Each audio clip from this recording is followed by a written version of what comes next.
Assalamualaikum warahmatullahi wabarakatuh. Perkenalkan nama saya Silvi Ramadhani, NIM 24511111083. Pada video ini saya akan mempresentasikan modul ajar kurikulum Merdeka Fase B kelas 4 SD dengan materi pengukuran panjang dan berat benda menggunakan satuan baku dengan model PBL. Modul ini saya susun untuk membantu peserta didik memahami konsep pengukuran panjang dan berat benda melalui kegiatan yang kontekstual dan dekat dengan kehidupan sehari-hari. Adapun komponen-komponen dalam modul ajar ini, komponen pertama yang bisa dilihat ada informasi umum yang memuat identitas modul. Di sini dilihat ada nama penyusun, instansi, tahun penyusunan, jenjang sekolah, tahun pelajaran, mata pelajaran, fase kelas, semester, materi, alokasi waktu. Kemudian komponen kedua ada identifikasi peserta didik yang mencakup pengetahuan awal, minat belajar, kebutuhan belajar, karakteristik peserta didik, dan juga ada materi pembelajaran yang meliputi berbagai pokok-pokok materi. Kemudian ada dimensi profil kelulusan.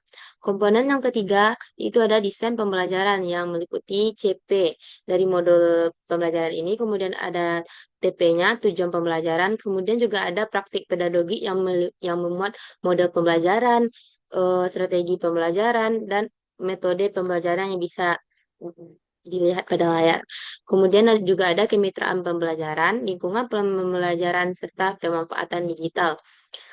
Komponen keempat adalah pengalaman belajar yang memuat langkah-langkah pembelajaran. Pengalaman belajar ini berisi langkah-langkah pembelajaran yang saya buat sesuai dengan sintaks problem-based learning.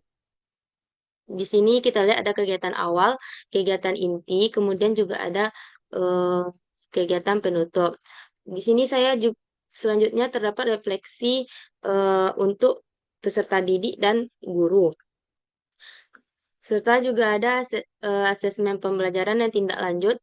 Pada bagian asesmen, memuat asesmen awal, formatif, dan asesmen sumatif. Kemudian pada bagian tindak lanjut, saya menyediakan pengayaan dan remedial untuk peserta didik.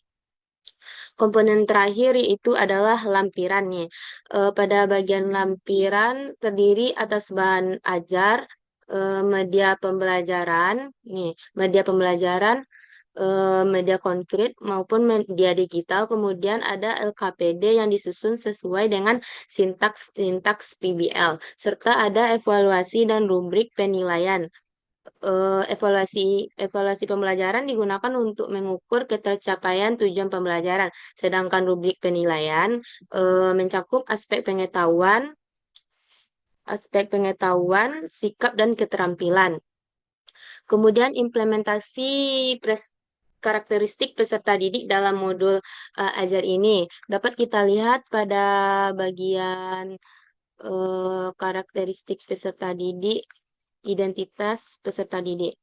Nih, modul ini disusun sesuai dengan karakteristik peserta didik ke kelas 4 SD yang berada pada tahap operasional konkret sehingga pembelajaran menggunakan benda nyata, pengalaman langsung, dan permasalahan kontekstual, kegiatan diskusi kelompok, dan praktik pengukuran dirancang untuk mengembangkan kerjasama serta keterampilan peserta didik. Sedangkan penggunaan gambar pada LKPD yang telah saya sediakan membantu meningkatkan motivasi dan membuat pembelajaran lebih menarik.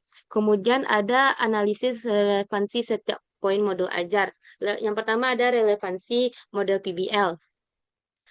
Masalah kontekstual tentang kerapian kelas membantu peserta didik mengembangkan kemampuan berpikir kritis dan pemecahan masalah dalam kehidupan sehari-hari. Makanya itu mode PBL yang saya pilih. Kemudian relevansi pengalaman pembelajaran.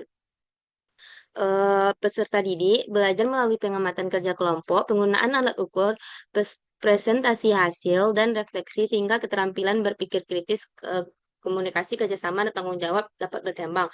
Kemudian ada relevansi asesmen dan tindak lanjut. Pada bagian ini ada asesmen awal, formatif, dan sumatif yang digunakan untuk menilai pengetahuan sikap, keterampilan, serta perkembangan belajar peserta didik secara menyeluruh. Kemudian ada relevansi lampiran. pada bagian ini, media pembelajaran membantu memahami konsep pengukuran, LKPD membantu kegiatan secara sistematis, sedangkan evaluasi dan rubrik penilaian digunakan untuk mengukur pemahaman sikap dan keterampilan peserta didik nih. Kesimpulannya, seluruh komponen modul ajar saling mendukung untuk mencapai tujuan pembelajaran secara efektif dan bermakna. Demikian presentasi modul ajar yang telah saya susun. Modul ini diharapkan dapat membantu peserta didik memahami konsep pengukuran panjang dan berat benda melalui pengalaman belajar yang eh, aktif, bermakna, dan sesuai dengan karakteristik peserta didik di sekolah dasar. Terima kasih atas perhatiannya. Wassalamualaikum warahmatullahi wabarakatuh.